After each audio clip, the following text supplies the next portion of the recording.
So I had a Trump supporter in my comment section of one of my videos yesterday where I talked about Joe Biden having signed the continuing resolution to keep the government funded.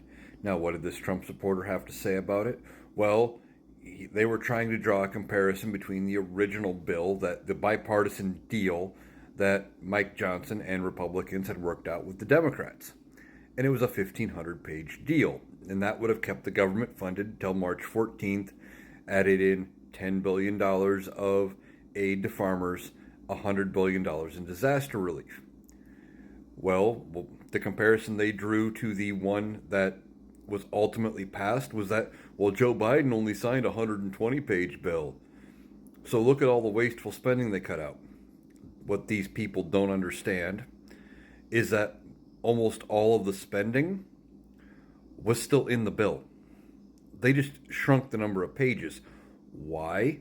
Because the first bill they had negotiated out over months and had everything listed out, all the lines where everything was accounted for effectively.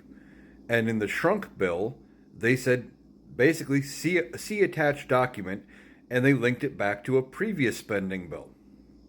That's basically what they did, because there were some minor changes that ended up getting made, but when they made all those changes, they renegotiated the whole wording, and they had to change some stuff. So they made it a shortened bill, and they just said basically see previous bill to get the funding limits and stuff like that. Cutting the number of pages did not change where the spending went. There really wasn't much in the way of spending that was taken out of this bill.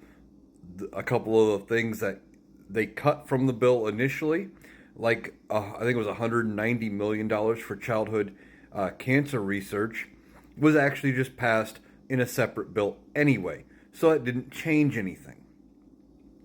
They think that the size of the bill, the number of pages, means something, when a lot of times the smaller bills, they have everything, linked where you have to go looking it up in a different document to find it.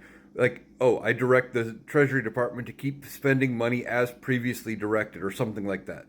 So they have to look back at a different bill and see what the previous limits were and how and everything. Whereas the big long bill had all the lines listed out. That's the difference. They don't realize it. They think number of pages have something to do with it. It doesn't really. It's just something easy for them to grasp, and that they can say, well, see, they cut out 1,300 pages of wasteful spending. It's not. That's not how that works. But again, they don't really understand most of what's going on. So I'm not surprised that this is what we're dealing with at this point in time.